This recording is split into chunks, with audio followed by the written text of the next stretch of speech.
Alors, Bismillah ar-Rahman ar-Rahim, Assalamu alaikum, Zulf Lawan, bonjour à toutes et à tous.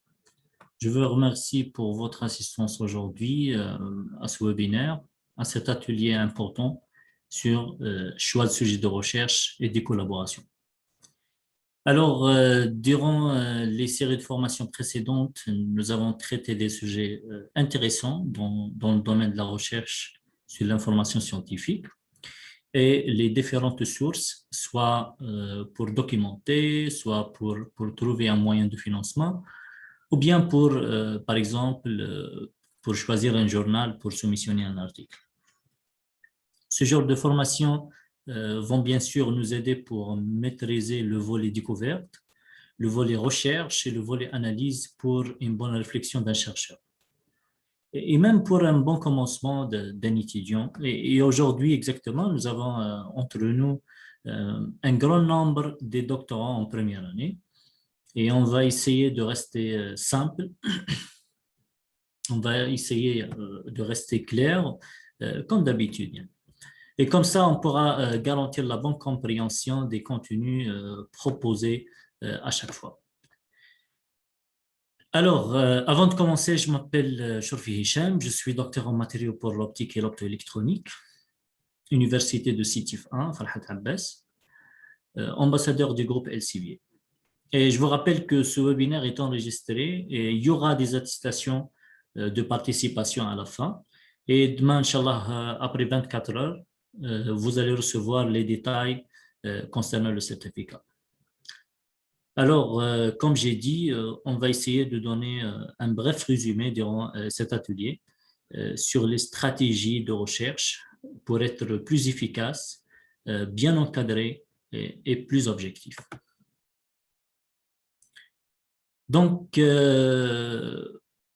pour le choix de sujet toujours, pour réussir la préparation et la rédaction d'une thèse de doctorat, ou bien un mémoire de fin d'études, ou bien un article scientifique, on doit tout d'abord familiariser des processus et des stratégies de recherche afin de trouver soit des documents pertinents, des nouveaux axes dans notre domaine, ou bien les sujets qui sont tendances. Et cette méthodologie de recherche et cette méthodologie de synthèse bibliographique est vraiment importante. Soit, comme j'ai dit, pour familiariser des sujets scientifiques qui sont actifs, ou bien même pour faire une analyse à la base d'un sujet qu'on a déjà choisi ou bien qu'on a déjà lancé. Voilà. Et pour garantir qu'on est toujours dans le bon chemin, le choix d'un sujet de recherche commence toujours par une chose très importante qui est le choix de mots-clés. Le mot-clé qui est l'élément de base d'une recherche scientifique, alors il doit être, la première des choses, il doit être pertinent et aussi représentatif, puisque c'est l'étape la plus stratégique des référencements et de tout le travail. C'est-à-dire, et lorsqu'on concentre ou bien lorsqu'on réfléchit au choix de mots-clés, comme ça on peut minimiser le risque de perdre le temps et même pour garantir l'efficacité et l'efficience du processus de recherche.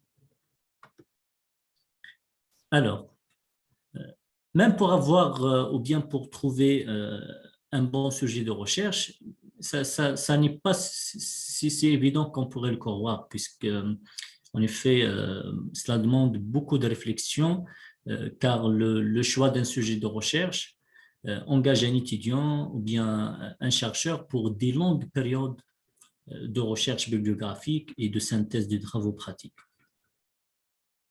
Alors, pour éviter ces scénarios dramatiques, il est très indispensable d'accorder une attention particulière au choix de sujet pour pouvoir démarrer une recherche dans des bonnes conditions. Alors, c'est applicable pour les étudiants qui ont le libre choix de sujet de projet de fin d'études en rapport à leur discipline, mais aussi les enseignants qui vont les proposer. Mais ça va, puisque même si dans le cas où les enseignants qui proposent les sujets, vous allez quand même la chance de choisir un sujet de la liste des projets affichés. Mais la question toujours qui se pose, à quelle base je vais choisir? Est-ce qu'à base du titre proposé? Est-ce qu'à la base de la qualité de l'enseignant? Ou bien à la base de mes compétences et mes motivations? Alors, on va essayer ensemble de découvrir quelques critères de choix qui sont des critères logiques. Maintenant, qu'est-ce qu'un bon sujet de recherche? En fait, un bon sujet de recherche devra être en lien direct avec votre discipline. Aussi, un bon sujet de recherche doit être intéressant. Et c'est normal que le sujet doit être intéressant, puisque sinon, vous n'aurez ni l'envie ni la motivation pour mener à bien votre recherche jusqu'au bout. Hein. Et même un bon sujet est aussi original, mais attention, l'originalité ici, ça ne veut dire pas un sujet qui n'a jamais été traité, puisque ça dépend aussi de la manière dont il sera traité, de l'angle, de la vision du chercheur, la façon de l'interprétation, la façon de discussion des résultats, soit je parle de discussion ou bien des résultats pratiques, de simulation, théorique, modélisation, plusieurs types de résultats. Alors, il faut bien comprendre qu'une petite valeur ajoutée, on peut la considérer comme originalité. Voilà, il ne faut pas compliquer les choses ou bien il ne faut pas voir le côté complexe des choses.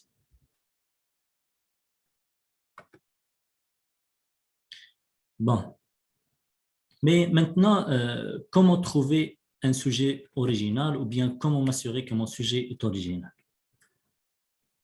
Alors, afin de savoir qu'un sujet est original et même un sujet intéressant sur le plan recherche, on doit vérifier quelques volets complémentaires et répondre à plusieurs questions. Et j'ai choisi 4 questions pour le moment. Bon, la première, est-ce que la production des documents scientifiques en relation avec l'axe ou bien le sujet ciblé est en évolution? C'est-à-dire, est-ce qu'il est à jour? Et toujours à jour, il y a un dynamisme de production par les chercheurs et par même les organismes. Aussi, une deuxième question, est-ce qu'aussi la citation est en évolution? Et ça va nous informer que le sujet traité appartient à un axe de recherche dynamique et qu'il y a des gens dans les universités et dans les laboratoires de recherche et dans les centres de recherche travaillent sur le sujet que je vais choisir et peut-être aussi il y a des organismes qui travaillent dans ce contexte. Une troisième question que je trouve importante, quels sont les noms d'auteurs, les noms des chercheurs, les noms des laboratoires les plus actifs par rapport à ce sujet? Puisque la réponse va nous aider pour familiariser des sujets et pour chercher peut-être des collaborateurs, des co-directeurs, des documentations, des stages, des bourses d'études. Il y a plein de trucs importants qu'on peut trouver. Une autre question, c'est la quatrième. Quels sont les organismes qui financent dans ce domaine? Et ça, pour voir s'il y a une possibilité d'avoir un financement afin de bien avancer sur le sujet que je vais choisir, sans rencontrer bien sûr des obstacles financiers qui bloquent le déroulement des processus de recherche. Alors, pour répondre à ces 4 questions, on a besoin d'une grande base de données. Une base de données fiable, de grande qualité et à jour avec les actualités scientifiques.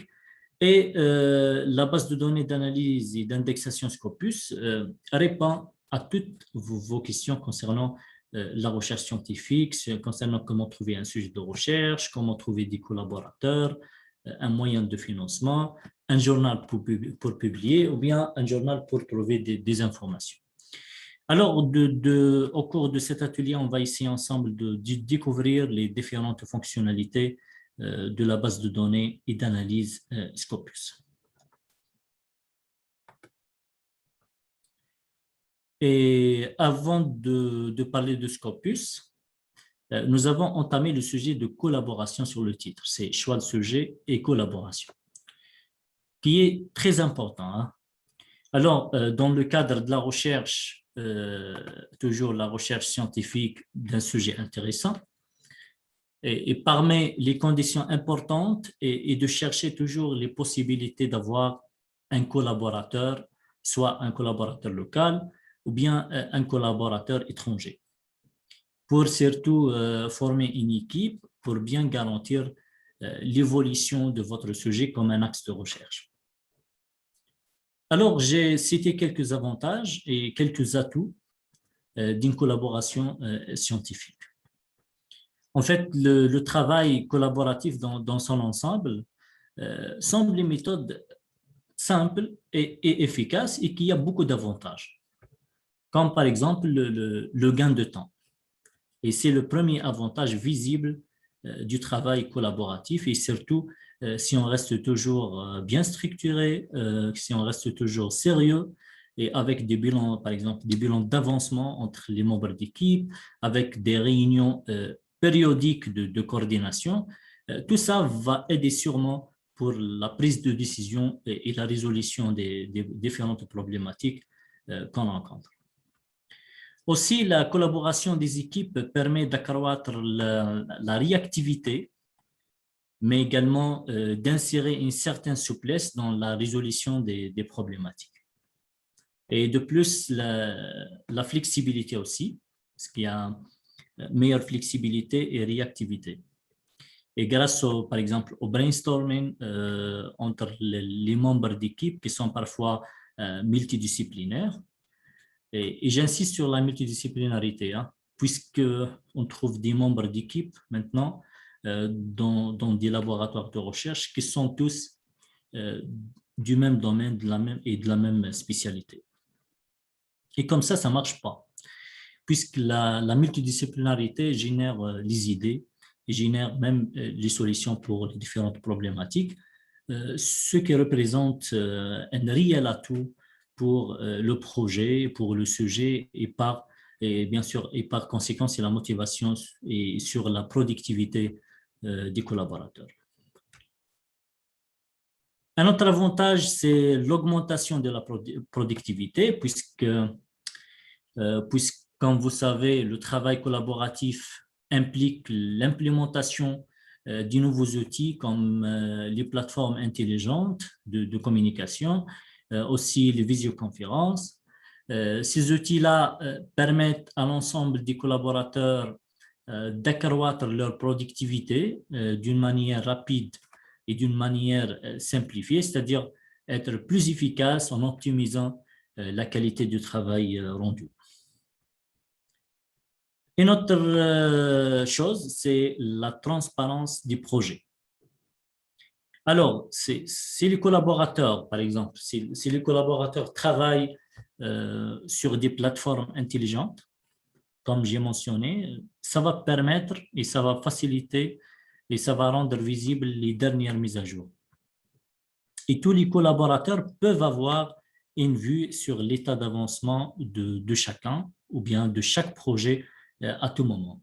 Donc, cette traçabilité et cette transparence de l'information va garantir une responsabilisation des équipes.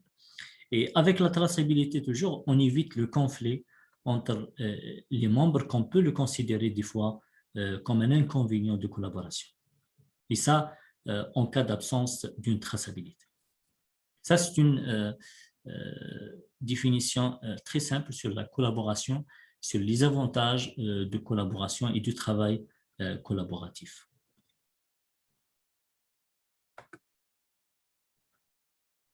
Alors, maintenant, comment accéder à Scopus? En fait, la première condition pour accéder à Scopus et aux différentes plateformes comme Sciences Direct est toujours avoir un abonnement ou bien un accès institutionnel sponsorisé par votre établissement universitaire ou bien votre centre de recherche via toujours le consortium de votre pays. Et je parle toujours du Grand Maghreb. Alors, pour les Algériens, par exemple, affiliés aux différents établissements de MESRS, quels que soient étudiants en fin d'études, doctorants, enseignants-chercheurs, vous pouvez tous contacter la bibliothèque centrale de votre établissement universitaire. Sinon, vous pouvez directement contacter le CIRIST via son email. C'est affiché devant vous, c'est csndl@cirist.dz. Et ça pour avoir un compte SNDL. SNDL, c'est le système national de documentation en ligne. En fait, puisque c'est le seul accès sponsorisé en Algérie, et même ces dernières années, ils ont installé des bureaux SNDL au sein des universités afin de faciliter l'obtention des comptes. Et même pour les Marocains et pour les Tunisiens qui sont avec nous aujourd'hui, vous pouvez demander l'accès via votre consortium qui est soit l'IMIST pour les Marocains ou bien le CNUDES pour les Tunisiens. Il y a 3 consortiums pour le Grand Maghreb. Alors, je reviens toujours à l'interface officielle de SNDL, disponible sur www.sndl.cirist.dz. Alors, juste, on met le mot de passe pour que cette interface apparaîtra. Puis, vous pouvez tout simplement cliquer sur Sciences et techniques et parmi les bases affichées, vous allez trouver facilement l'icône Scopus ou bien l'icône de la plateforme Sciences Direct. Alors, SNDL, elle va faciliter beaucoup va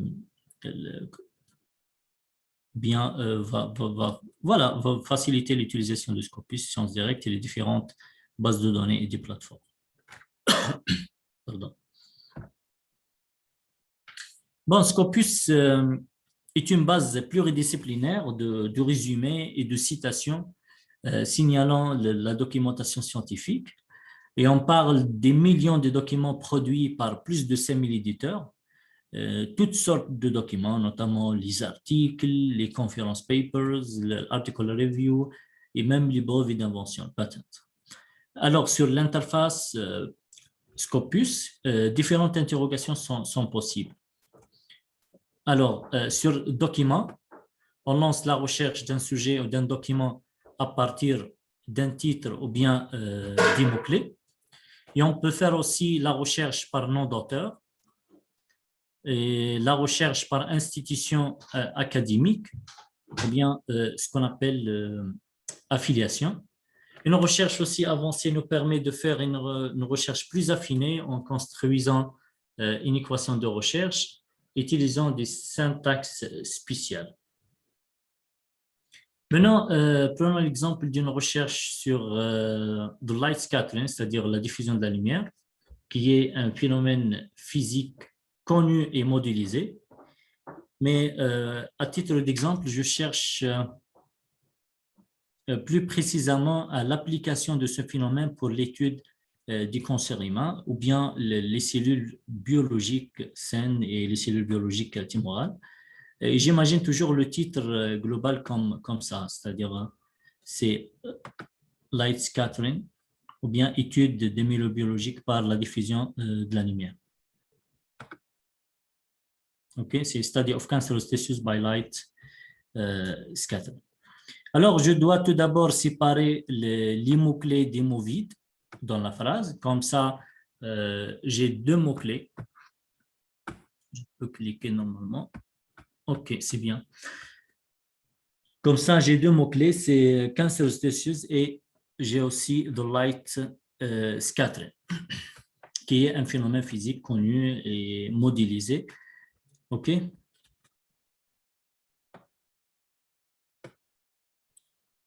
OK. Mais le reste, par exemple, si on dit le titre complet, c'est Study of Cancerous Tissues by Light Scattering, les 2 mots-clés sont Cancerous Tissues et Light Scattering. Mais pour, par exemple, of et by, pour moi, ce sont des mots vides que je dois les éliminer. Et même study, hein, même study. En fait, study, méthodologiquement parlant, n'est pas un mot vide. Mais tellement il va ouvrir la porte vers des résultats de recherche trop loin de notre objectif. Imaginons combien de documents dans le domaine et hors domaine qui contiennent le mot study, c'est-à-dire étude. Il y a des millions de documents. Alors, je dois appliquer la règle des mots vides sur le mot study pour l'éliminer directement. J'espère que vous avez compris ça.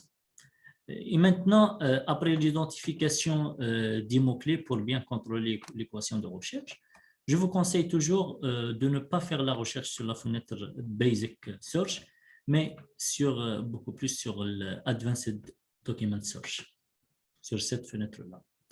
En fait, on peut écrire directement l'équation sur l'interface principale, mais sur la recherche avancée, Scopus affiche une fenêtre d'aide à droite, comme vous avez vu. Et cette fenêtre, elle affiche les opérateurs qu'on peut les utiliser, surtout pour les débutants. Hein. Et puis, on peut associer les deux mots-clés qui sont light scattering et cancerous tissues par l'opérateur booléen AND. En fait, il y a beaucoup d'opérateurs importants que je peux les utiliser. Hein.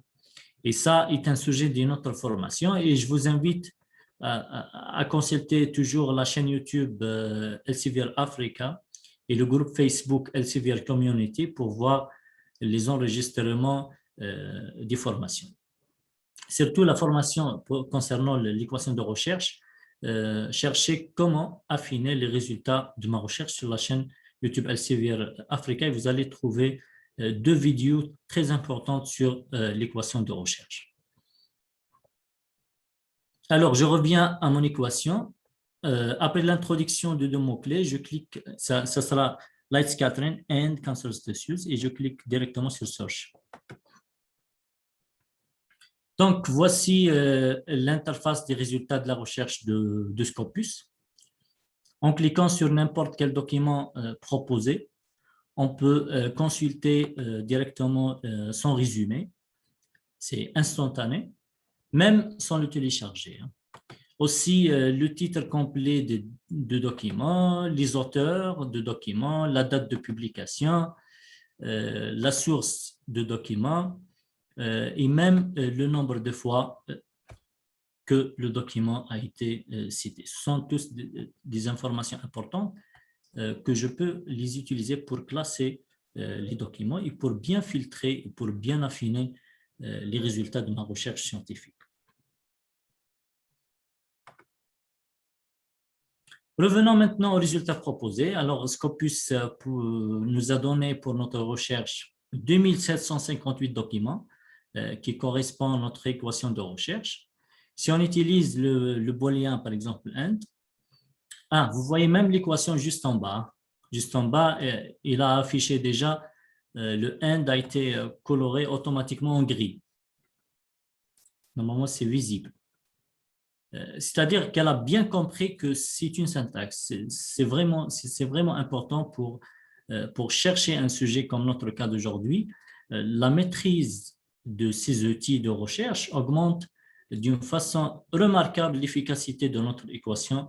Et voilà, c'est pour ça que vous devez voir comment écrire une équation de recherche, comment utiliser les opérateurs booléens, les opérateurs de proximité, les guillemets, il y a plusieurs choses.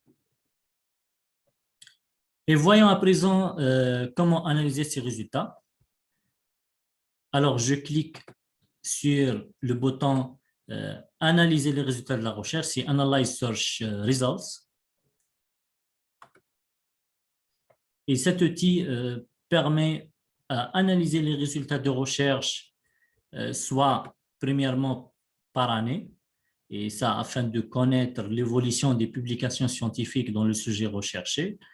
Est-ce que le nombre de publications augmente par rapport aux mots-clés utilisés au cours de ces dernières années? Et j'insiste encore une fois, toujours sur les mots-clés, parce que les mots-clés sont la base de recherche et la base pour répondre à la question comment choisir un sujet de recherche, ou bien comment trouver un document, ou bien comment trouver un auteur, ou bien comment trouver un moyen de financement. Toujours la base, c'est le choix de vos mots-clés. Ou bien s'il n'y a pas de production importante, c'est-à-dire c'est une information très importante et vous voyez la courbe suivante qui nous donne le nombre de publications en fonction de l'année. Alors, Scopus a détecté que le nombre de publications concernant l'application de la lumière pour étudier les tissus biologiques cancéreux est en évolution toujours depuis, comme vous voyez, depuis les années 85 jusqu'à 2020. 2020, c'est le top. Il y a plus, si on fait la projection, il y a plus de 250 documents en 2020 publiés sur le thème de l'étude des tissus cancéreux par la diffusion de la lumière. Juste une remarque pour ce point-là. Elle représente l'année actuelle, ce point. C'est-à-dire on ne peut pas faire les calculs maintenant avant la fin d'année. Hein. Alors, le nombre exact de publications de cette année, logiquement, apparaîtra le début de l'année prochaine. Et toujours sur la même courbe, ce résultat est très motivant, sujet à jour, en évolution, comme vous voyez. Documentation et références récentes existent, comme vous voyez. Alors, est un point positif.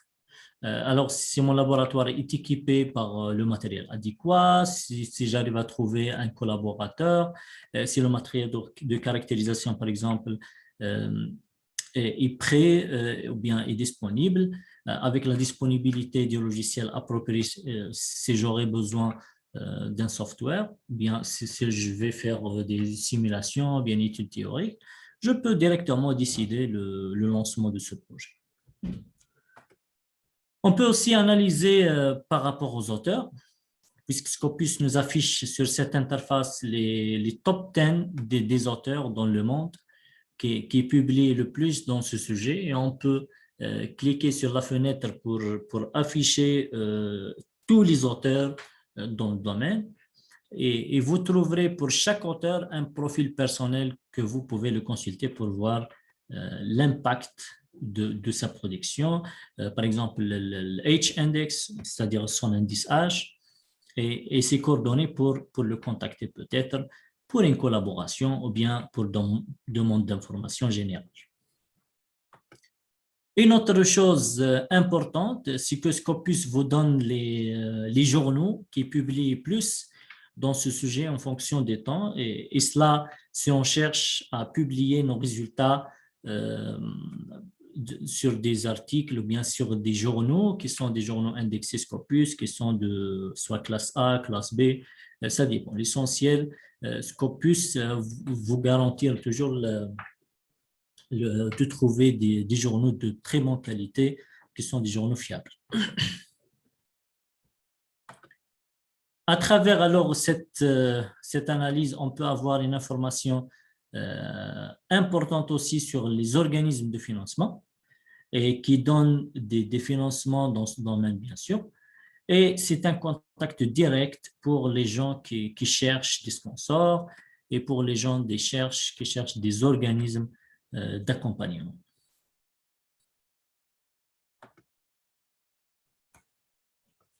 OK.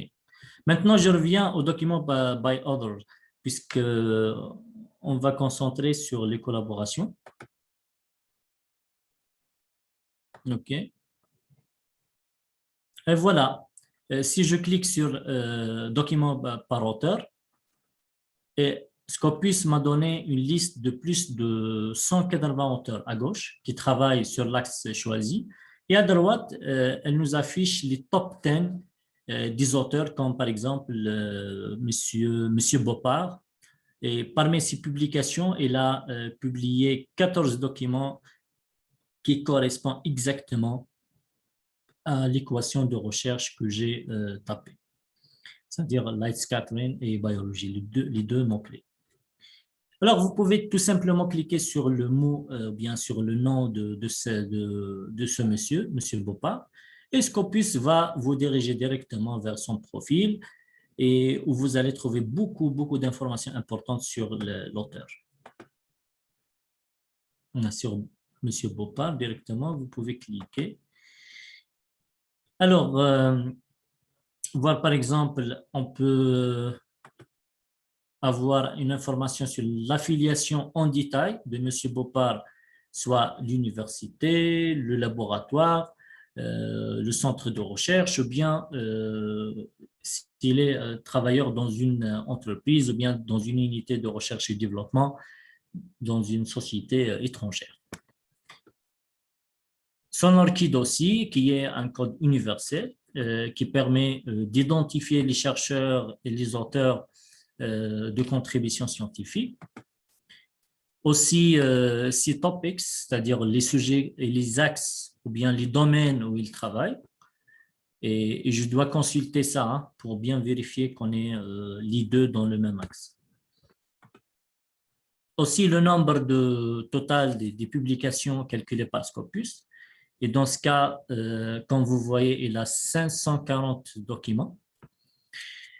Aussi, le nombre de citations, dans ce cas, il y a 18 514 citations, c'est-à-dire il est cité en détail, c'est-à-dire il est cité 18 514 fois dans 10 361 documents. OK? Aussi, son indice H est là 71, c'est un très bon indice. Et cet indice 71 nous informe qu'il a au moins 71 publications où chacune d'elles est citée au moins 71 fois. Et aussi, une autre information importante sur les co-auteurs qui ont travaillé déjà avec M. Boppard, qui ont collaboré avec lui. Et je peux aussi le contacter directement pour demander l'aide et pour voir avec lui la possibilité de collaborer. Et ça, c'est l'important. Maintenant, pour le contacter. Pour le contacter, je clique directement sur la liste des 540 documents pour choisir n'importe quel document de M. Boppard. Alors, je clique alors sur, par exemple, le premier document. Il va afficher le détail, c'est-à-dire les détails du document. Et voilà, parmi les auteurs de ce document, on trouve le nom de M. Stéphane Boppard, et avec une petite enveloppe juste à côté. Et on clique sur l'enveloppe, on peut le contacter directement via son adresse email personnelle. C'est un avantage très important puisqu'à travers cette enveloppe, on peut directement le contacter sur le mail personnel ou bien le mail professionnel de ce monsieur. Ça va garantir toujours la réponse. Des fois, on utilise d'autres sites et d'autres plateformes qui sont des réseaux sociaux des chercheurs, mais toujours la méthode de Scopus, ça reste la plus fiable puisqu'à travers Scopus, on contacte les auteurs directement via les emails professionnels, mais à travers les autres plateformes, on les contacte via des comptes spéciaux, c'est-à-dire il ne peut pas, ou bien fort possible, c'est-à-dire connecté avec le compte de ResearchGate, par exemple. C'est un exemple. Hein. OK, on peut faire peut-être une un petit pratique. Je ne pense pas, je dois avoir mon mot de passe. Juste une minute. Hein.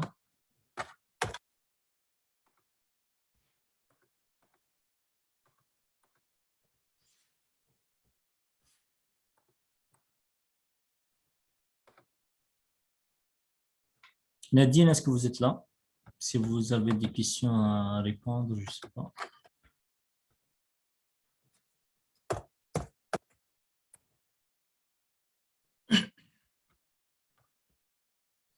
OK, je vais changer juste le partage.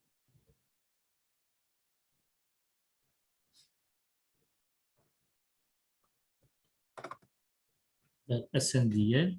OK.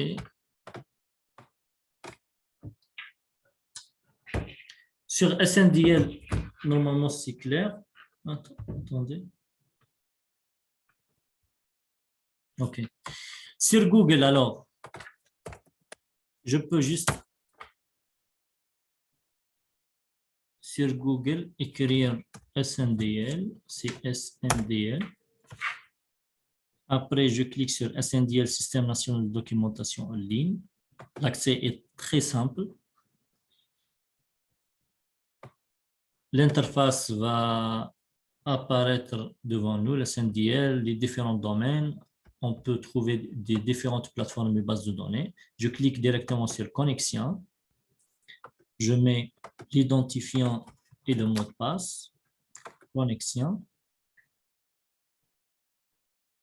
Maintenant, je suis connecté via SNDL et je peux accéder à Sciences Directes, ou bien je peux chercher Scopus, elle est en bas, ici, et je clique sur SNDL, ou bien, pardon, sur Scopus.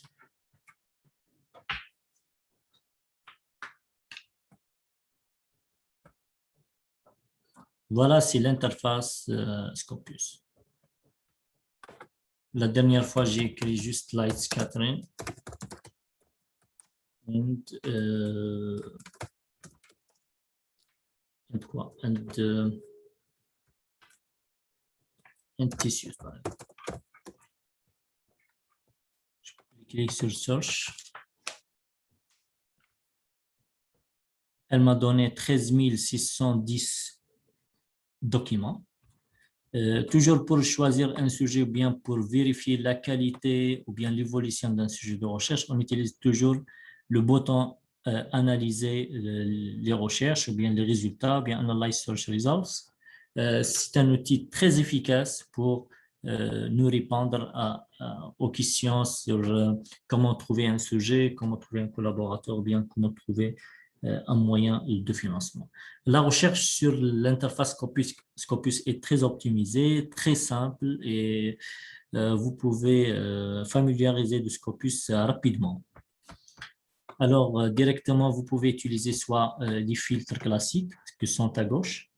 Il y a plusieurs types de filtres, soit par année, par auteur, par journal, par domaine, ou bien par mots-clés aussi, par affiliation, par funding sponsor, c'est-à-dire par organisme de financement, par langue aussi, puisqu'on peut trouver plusieurs langues, pas seulement l'anglais. On trouve en français, on trouve en arabe, c'est-à-dire on peut trouver plusieurs types de résultats sur Scopus.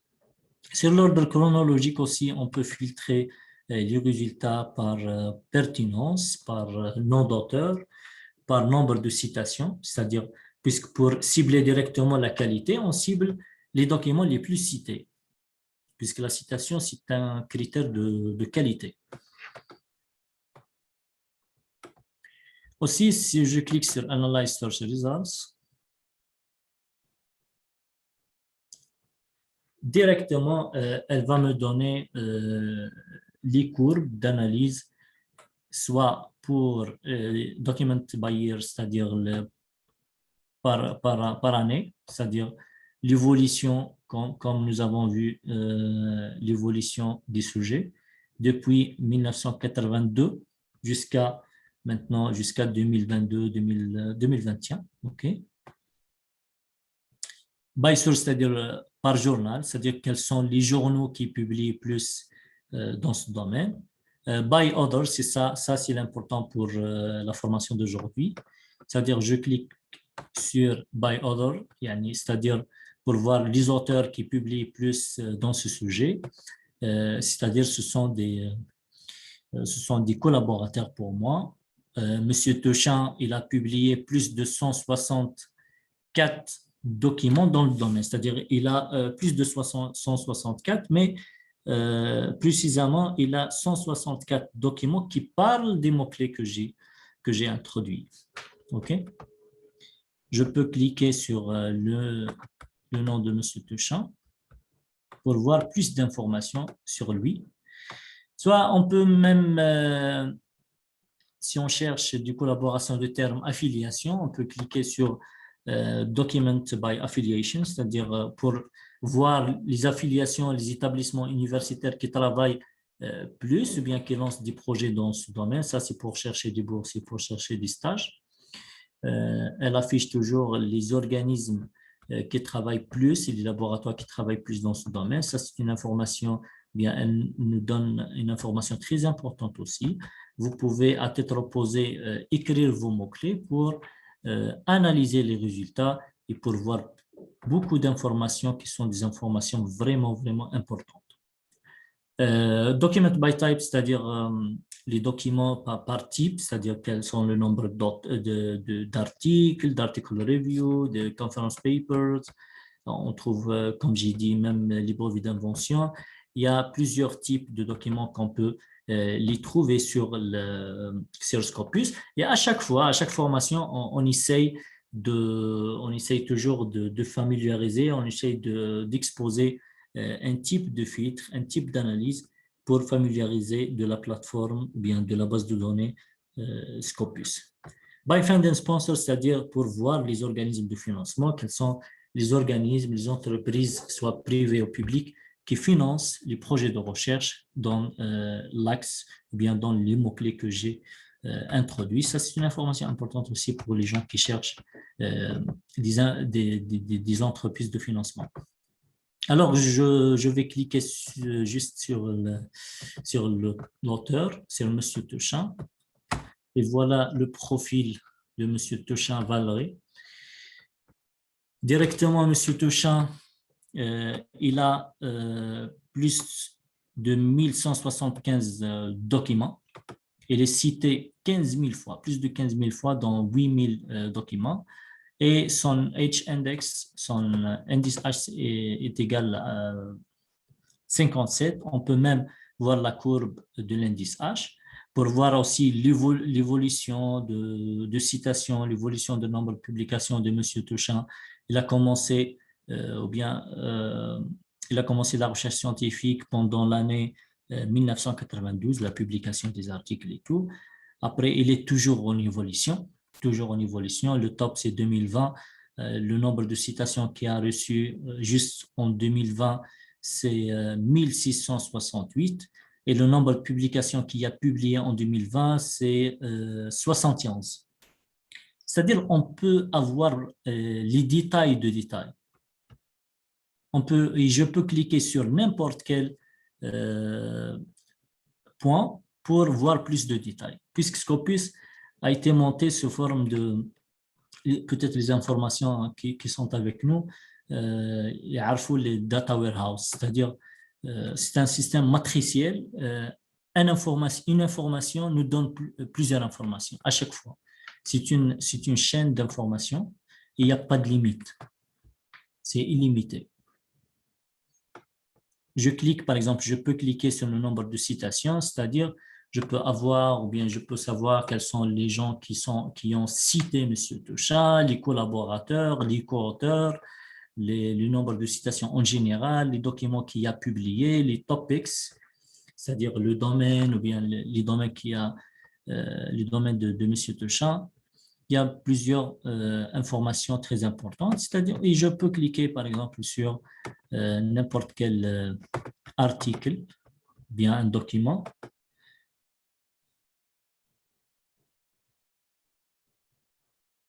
Et directement, je peux trouver la petite enveloppe juste à côté de M. Teuchin sur l'article. Normalement, c'est visible pour directement contacter M. Teuchin afin de discuter avec lui la possibilité d'être collaborateur, pour chercher un stage, pour chercher une bourse, pour chercher un document, puisque des fois, on ne peut pas trouver des documents, mais à travers cet outil de Scopus, on peut contacter les auteurs pour avoir les documents en privé. Normalement, c'est simple. Ça, c'est pour les collaborations. Pour les sujets, toujours, j'ai dit que pour la première, je peux directement cliquer sur la première qui est l'analyse de recherche par année. Analyze Search Results. Et à travers l'évolution en fonction de temps, je peux décider si le sujet est en évolution, si le sujet est original, si comme celle-là, comme les mots-clés que j'ai introduits, je trouve et je peux remarquer, je peux décider que le sujet de la diffusion de la lumière est en évolution, c'est-à-dire qu'elle est toujours originale et je peux trouver des références récentes dans ce domaine-là. Alors, je peux décider, je peux lancer ce chantier ou bien ce projet sans aucun problème puisque les références sont toujours ça existe, les organismes de financement, les auteurs, les collaborateurs, les journaux qui publient dans ce domaine. C'est-à-dire, théoriquement et méthodologiquement, je ne vois pas que je vais trouver des problèmes méthodiques. Voilà, je vais changer juste le partage vers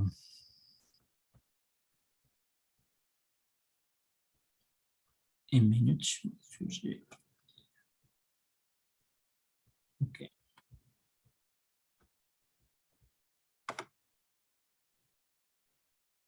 Je ne sais pas si vous avez des questions à répondre maintenant. Moi et Nadine, on est là pour vous répondre, surtout pour les questions qui ont en relation avec le sujet d'aujourd'hui. Pour le reste des questions, on peut les laisser pour les prochaines fois. À chaque fois, chaque formation, on peut analyser par rapport au domaine, par rapport aux organismes de financement.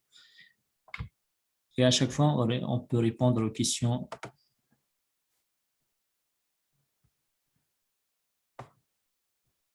OK. Je ne sais pas si je peux changer. Ah, j'ai fermé le fichier.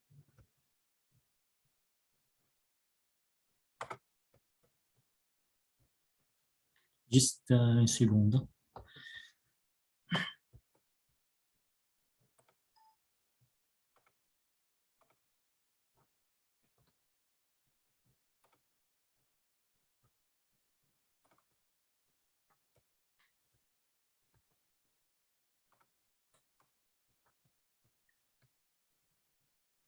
Voilà.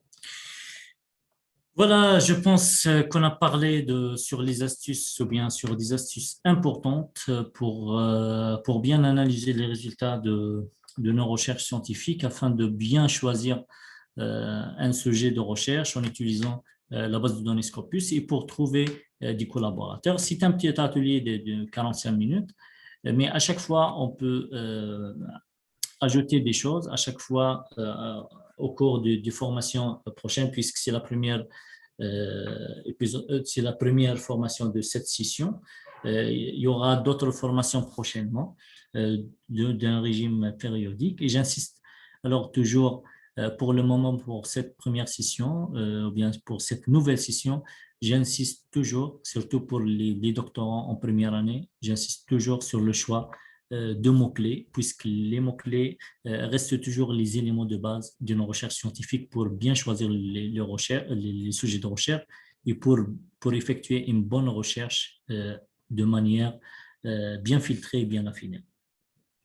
Nous avons vu alors comment analyser l'évolution du sujet lui-même et comment trouver les auteurs qui seront peut-être les gens, surtout les gens qui seront peut-être nos collaborateurs au futur.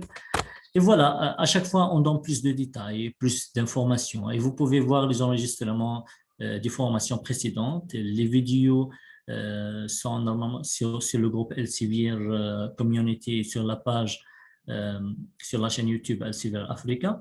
Et j'ai partagé les vidéos même sur ma page. Et je vous remercie, je passe aux questions. Et comme d'habitude, comme j'ai dit, je vais essayer de répondre aux questions qui ont en relation avec le sujet d'aujourd'hui. Voilà. J'espère que c'était un peu clair.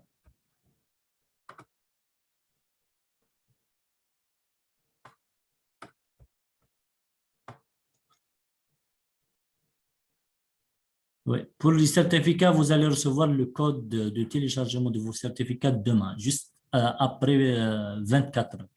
C'est-à-dire demain à 11 heures, vous allez recevoir vos certificats avec le nom, prénom. Juste essayer de participer avec nous avec l'identification correcte.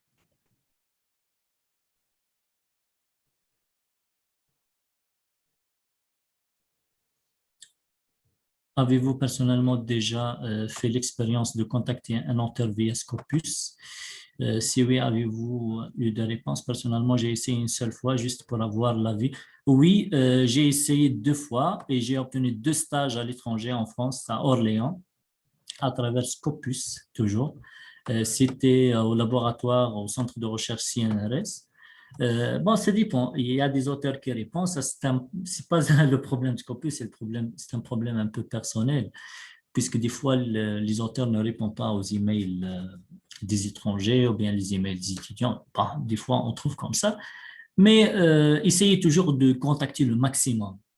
Pour avoir un stage, contactez 50 personnes. Voilà. Tu peux rien. vous allez des réponses. Personnellement, j'ai essayé une seule fois juste pour avoir l'avis de notaire sur mon choix de sujet, pertinence et demander conseil, mais pas de...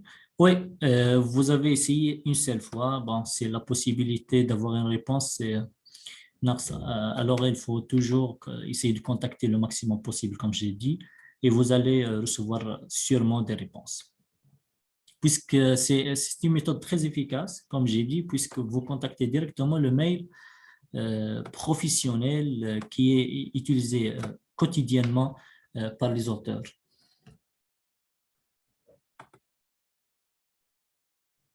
Ouais.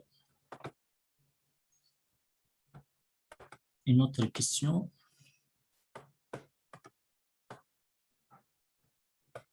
Voilà, est-ce que vous pouvez répéter quels sont les critères d'un bon sujet de recherche? En fait, je peux résumer les critères de choix de mon sujet de recherche juste en deux conditions. La première, c'est que le sujet doit s'inscrire dans un projet réaliste. Bien, un sujet doit être réalisable. En fait, c'est le R de SMART. SMART, c'est spécifique, mesurable. Le R, c'est réaliste, réalisable. Alors, le sujet doit être réaliste, réalisable, c'est-à-dire qu'il doit être scientifiquement traitable. Ça, c'est une condition pour dire que le sujet est un bon sujet de recherche. Et aussi, surtout pour les thèses de doctorat, hein, surtout pour la thèse, elle doit être, ou bien elle doit représenter un apport pour le champ scientifique dans lequel elle s'inscrit. Et maintenant, par exemple, en Algérie, il y a une autre condition que l'apport socio-économique des thèses. Là où il y a un apport socio-économique, on peut trouver que le sujet est un très bon sujet avec une vision. Ou bien soit un apport socio-économique, ou bien un apport sur le champ scientifique. C'est-à-dire juste deux choses. Vous devez garantir qu'il y a un apport socio-économique, un apport sur le champ scientifique, et avant tout, le sujet doit être réaliste et réalisable.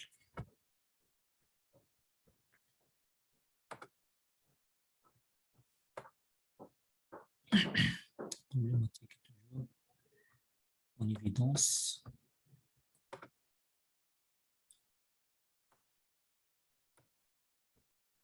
Y a-t-il un certain... Oui, il y a un certificat. Demain, vous allez recevoir le certificat à 11h, Inch'Allah, le 23 mai.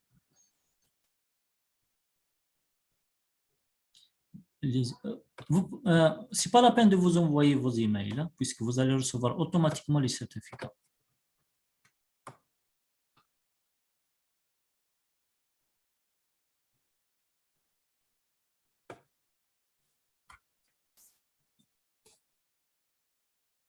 Oui.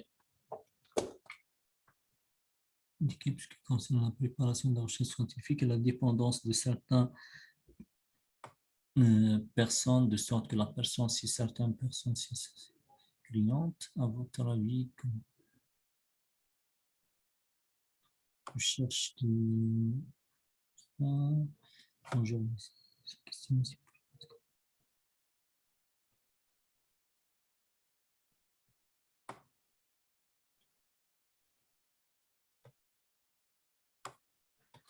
j'ai pas compris votre question, Fouzia. Dans la plateforme SNDL contient plusieurs éditeurs. Oui, oui.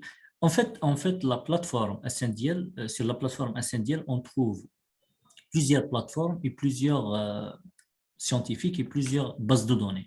Et sur les bases de données, on trouve les éditeurs qui contiennent des journaux. C'est-à-dire, il y a un enchaînement. On trouve un article, l'article dans un journal, le journal dans un éditeur, l'éditeur dans une base de données. Et SNDL englobe plusieurs bases de données, plusieurs plateformes qui contiennent plusieurs éditeurs, plusieurs journaux.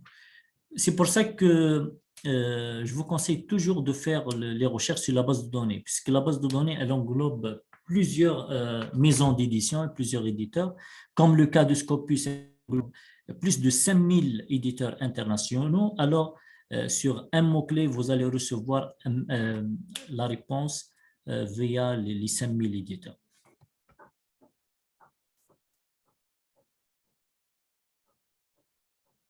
Est-ce qu'on peut accéder à tous ces éditeurs ou bien seul dans le CNUD Sylvain?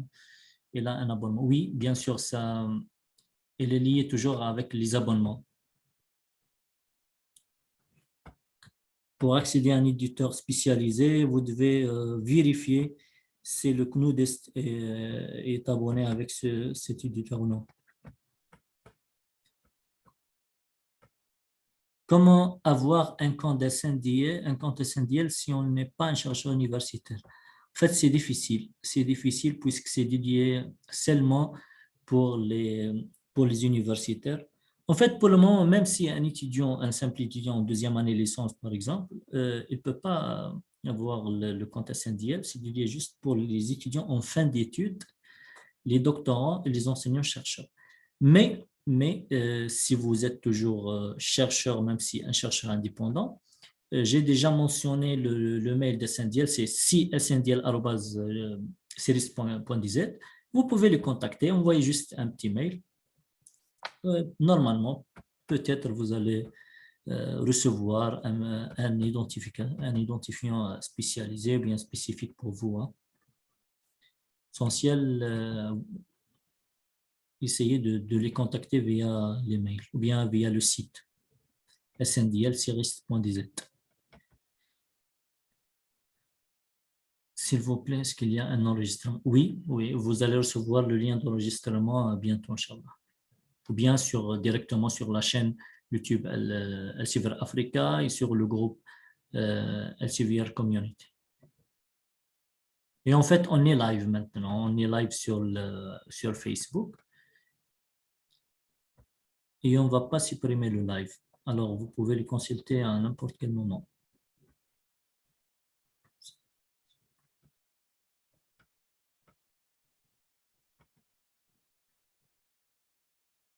Bon, pourquoi l'article a été rejeté? On va bientôt programmer une formation sur comment soumissionner et comment écrire un article scientifique pour répondre à cette question qui est une question très, très, très importante et très demandée par les chercheurs scientifiques.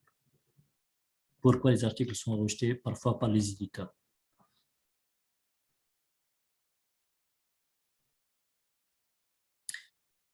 Ok, je pense qu'on a bien parlé de choix de sujet de recherche. On va bientôt, Inch'Allah, programmer d'autres formations qui sont intéressantes aussi. Restez toujours connectés avec nos pages, avec le groupe Elsevier Africa, avec ma page Facebook personnelle Dr. Dr. Hicham, pour recevoir toujours les notifications concernant les prochaines formations. En fait, les prochaines formations sont toutes certifiantes. Alors, vous allez recevoir pour chaque formation un certificat signé par Elsevier. Alors, j'ai essayé de répondre aux questions qui ont relation avec le sujet d'aujourd'hui. Alors, rendez-vous pour la prochaine fois. Restez toujours connectés et on va vous envoyer des invitations et on va publier bientôt la date de la prochaine formation avec le titre. Merci beaucoup. Merci tout le monde.